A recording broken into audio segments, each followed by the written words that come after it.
Welcome to the Unlist. Today I want to discuss artisanal perfumery, or some of you say arteeeeeeeesenal perfumery, right? So whether it's artisanal for you or arteeeeeeeesenal perfumery, however you want to say it, it's a subsection of the independent perfume world is really what it is. And it deserves its own video, which is why I'm covering it now.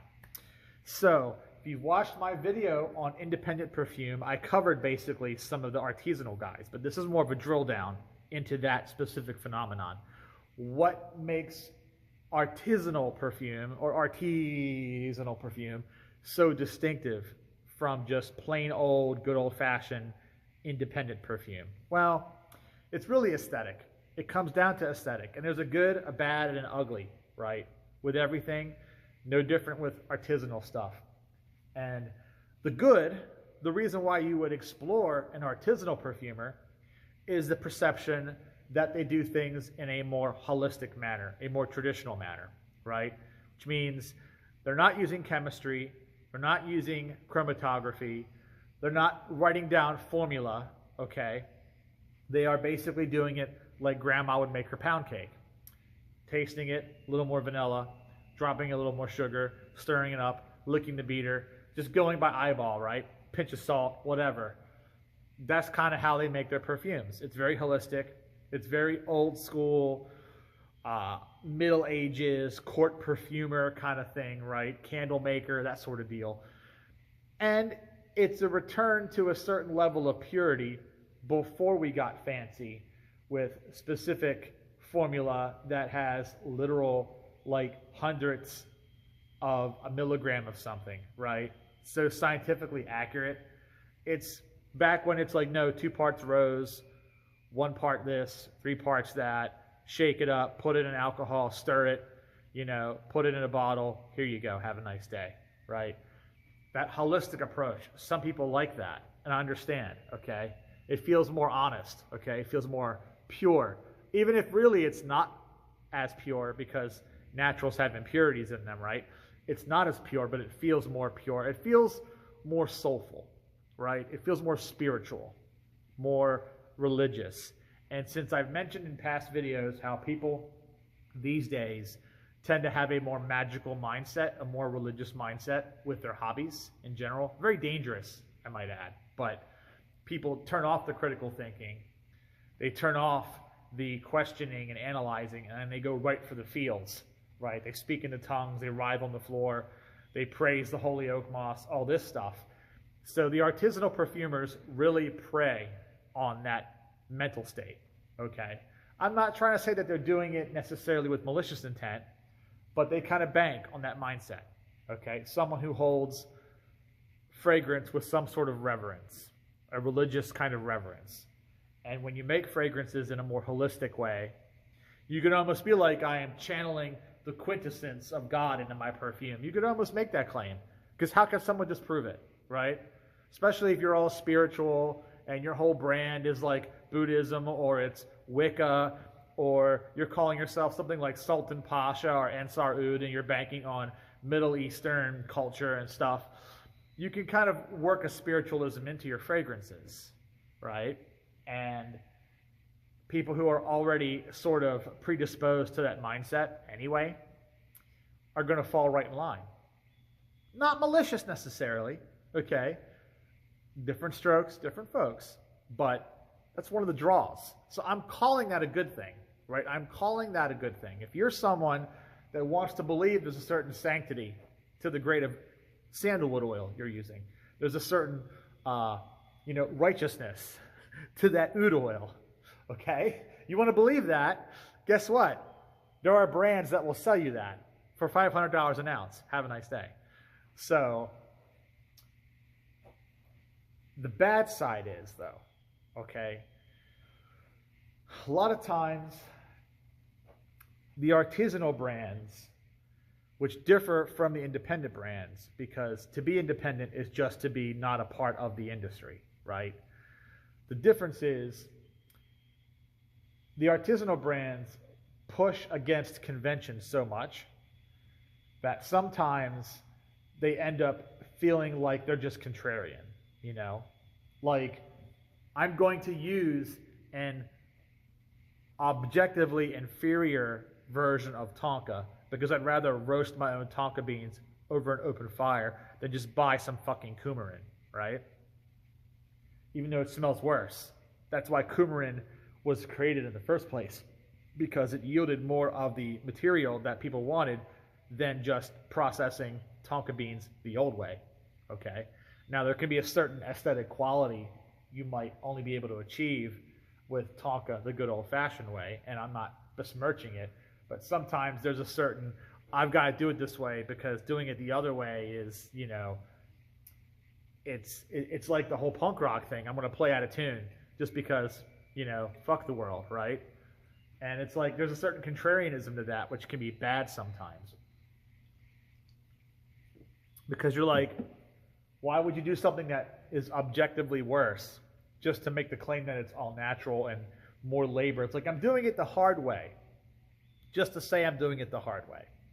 There is no value present in me doing it that way. It's just so I can make the claim. I can put it on the sticker, right? Like the band Dark Angel that made a record that had the most riffs of any metal album at that time, and it could claim this album has this many riffs on it. And I like that album, by the way. It's called Time Does Not Heal. It's from 1991. But those songs just really sound like 8-minute sprawls of gymnastics, right? The actual song structure is a bit stretched out because they're trying to cram as many riffs as they can into every song just to satisfy whatever the Guinness record was at that time, right? Which they broke. So I'm like, okay, you proved your point. You did the hard way. Golf clap. That's all you get. Now, to be an independent perfumer doesn't mean to be in a shed in the backwoods doing everything by hand, okay? That's the thing. That's why this video exists, because independent perfumer can have a chem lab. Independent perfumer can source materials from Firmenich, from Givaudan, from IFF, from Robertet, from Mon, from wherever, okay? CPL. They can do that. They can source materials from wherever they want. They can also make their own materials. And they can also have multiple perfumers in a company run by somebody, or a pair of people, or be a single-man operation if they want to. There's no rules. It's independent. But artisanal is to more or less throw away the last 200 years of science, right? To throw away all of the convention that surrounds perfume, and to go all the way back to hand measuring, hand weighing. It's basically the thing that Creed claims. The thing that Creed used to claim they did is the thing that artisanal perfumers actually do, right? They actually go, no, let's make our perfumes like it's 1750 all over again. Let's use scales, okay, right? Let's go in drams. We're going to measure in drams instead of measuring, you know, in metric, all right? That's how we're going to do it. So that's on purpose. And, well, you know, when you throw away 200 years of science, you lose some accuracy. And this is part of the bad, why I'm lumping this in bad, because you can make an all-natural perfume using all-natural materials you made yourself and still use science, okay? Still have formula notation, right? So you can reproduce the perfume with certain effectiveness. But when you go all the way antediluvian, right? You go all the way back to times before the flood, and you do it that way, well, then you make things you can't really reproduce a second time, right? Because it's grandma's pound cake, so you can't reproduce it.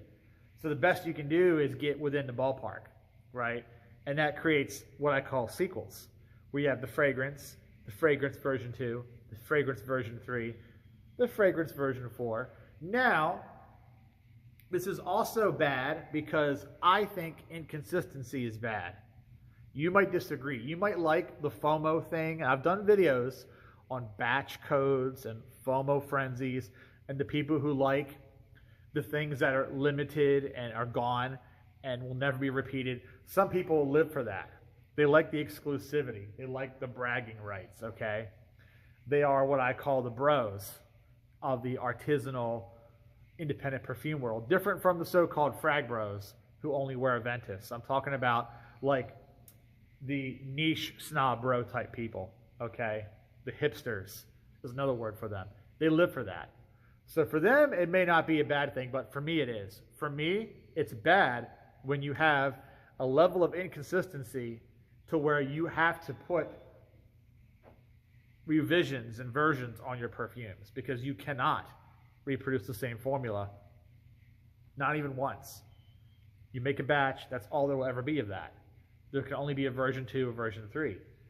And for some of us who are not filthy rich, can't buy it within the 24-hour window it releases to where it's already sold out because people have already bought 6 and have like 4 of them on Etsy to resell for 3 times the price, right? That shit gets on my nerves too. The scalping culture, the reselling, the whole sneakerhead culture that surrounds these brands because they're such low volume and limited edition. You get all these crazy people with dollar signs in their eyes and they want to turn this into this sick little game of investment portfolio perfume buying, right? And frankly, it's disgusting. But I think that's a bad thing because maybe you want to sample it first. But brands like that, where they one batch at a time, 2, 3, 4, and they're all a little different, and you can't even afford to sample it because by the time your sample comes in the mail, if they even offer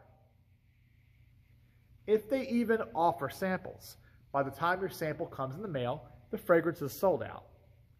And now, instead of $500, you get to pay $2,000 goddamn dollars on eBay, right? Oh, there goes a month's rent right there in a single bottle of perfume that probably smells like shit anyway.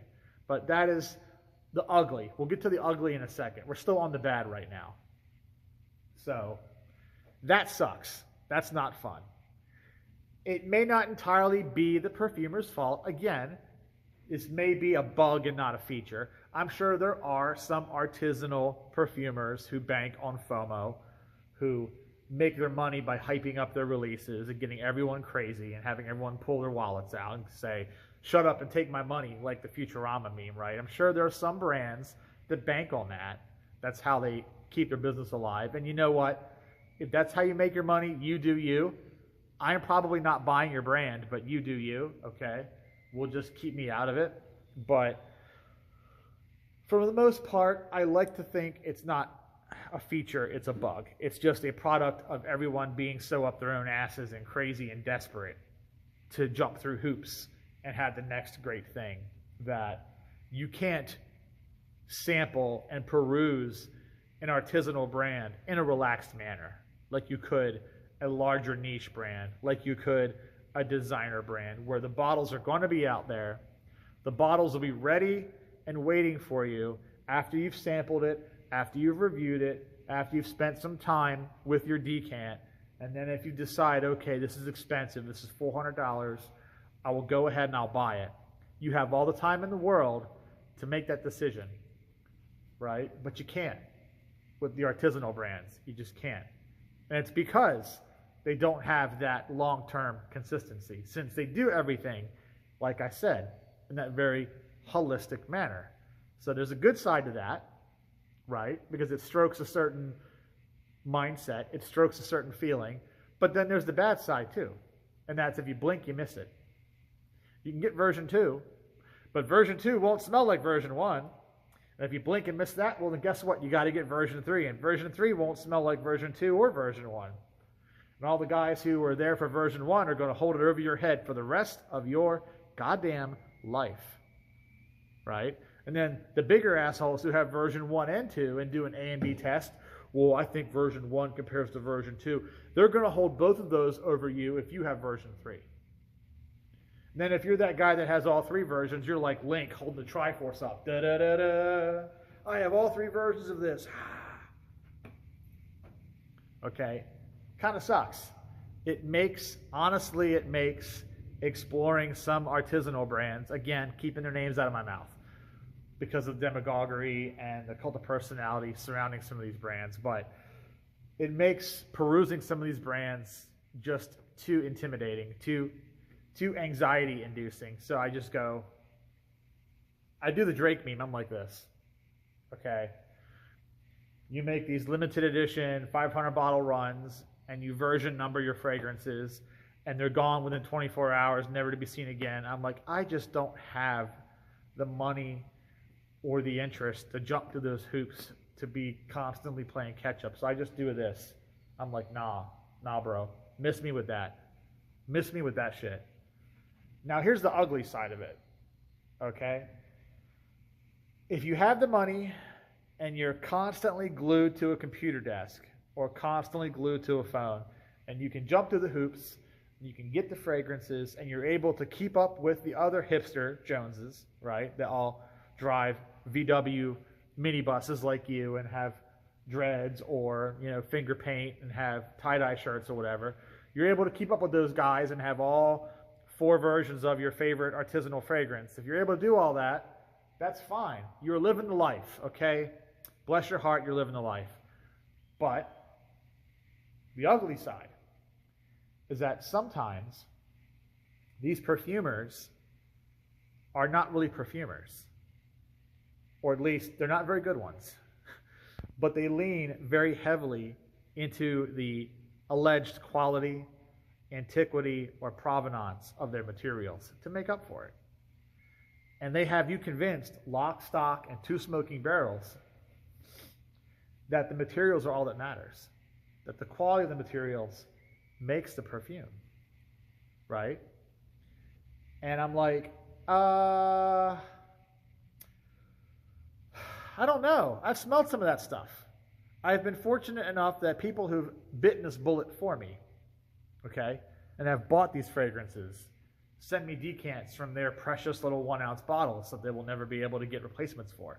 And they are gracious enough to give me a couple mils of that. And I've been able to sample some of these. I won't name them because, again, demagoguery, cult of personality, I don't want to get canceled. These people are crazy, okay? But I've smelled some of the most lauded, put on a pedestal fragrances from some of these brands. I won't name the specific brands, but I will say brands like, okay? Brands like Slumber House, Orige Lador, Bortnikov, Ofori, House of Matriarch, Sultan Pasha, Ensar Oud, okay, Abdus Salam, all these brands that are in this wheelhouse, okay, Pineward, all right, and lauded fragrances, worshipped fragrances. They're like, Alhamdulillah, speak in tongues, rise on the floor, okay, like we're at a Pentecostal church, hallelujah, praise Jesus.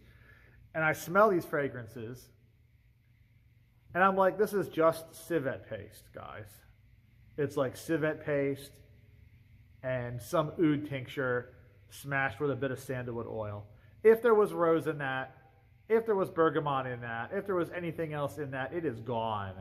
It is checked out of Bates Motel, okay? It's been because whoever made the perfume was so heavy-handed on those animalics, so heavy-handed on the oak moss, so heavy-handed on the sandalwood, on the oud, that they probably made themselves. So again, people who were really good at creating materials. Really, I want to give credit where credit is due. Very good at creating oud oils, at making sandalwood oils, at making rose ottos, at making orris butters. Very good at making their own natural, high-quality materials, but they don't know what to do with them once they make them. That's the problem. They go so heavy-handed on those animalics, on those musks, on those really heavy, mossy, woody materials that it just destroys the perfume. It ends up just mud. It ends up just being mud, okay?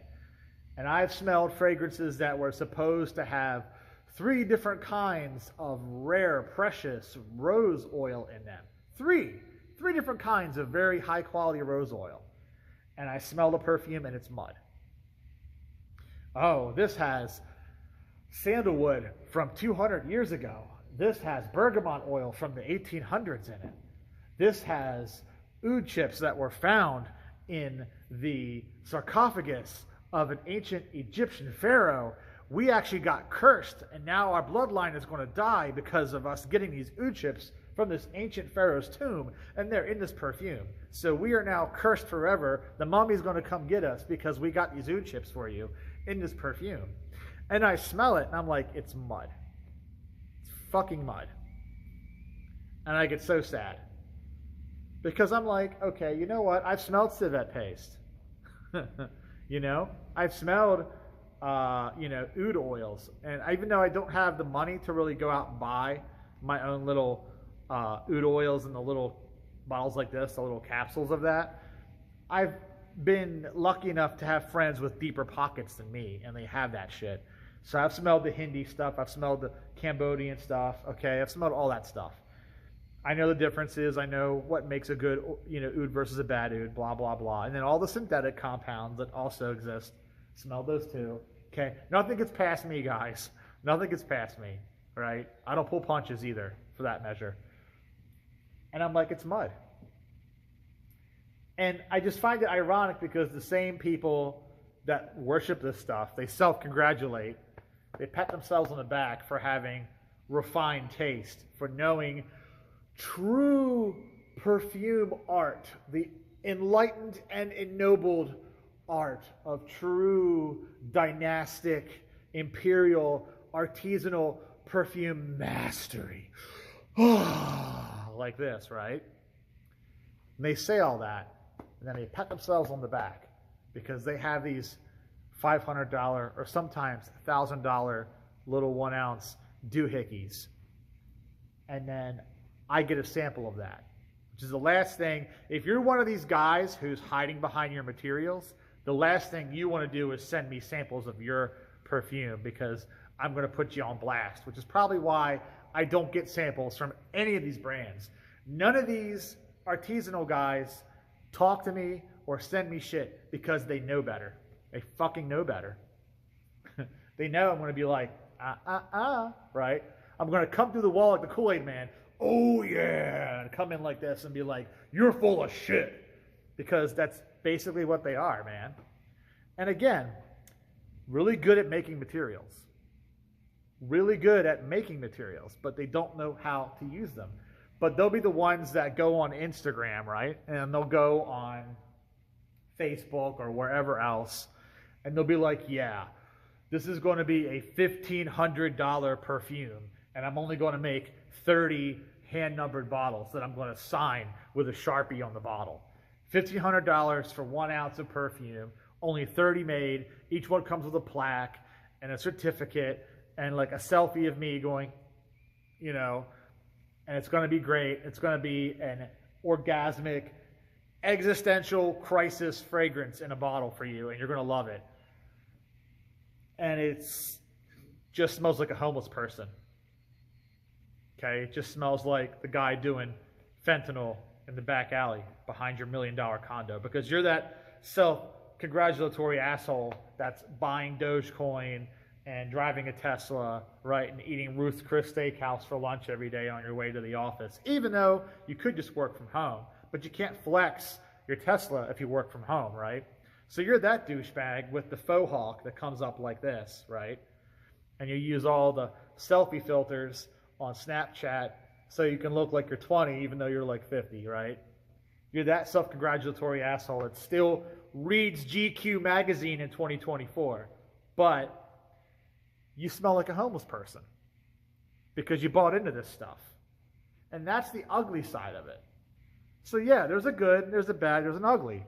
The good side is you get to revisit a very historical period in perfumery that is out of reach for most people because most folks don't go beyond the Macy's, let's be honest, don't go beyond the Macy's counter. They don't know any of this stuff even exists. They don't know what's out there. Good side. Bad side? Well, some of this stuff is very fly-by-night, right? And then the ugly side is some of this stuff is not even really perfume anymore. But you pay a pretty penny for it, and you become the guinea pig. That's artisanal perfume, guys. Hope you enjoyed watching. This has been The Unlist. Catch you next time.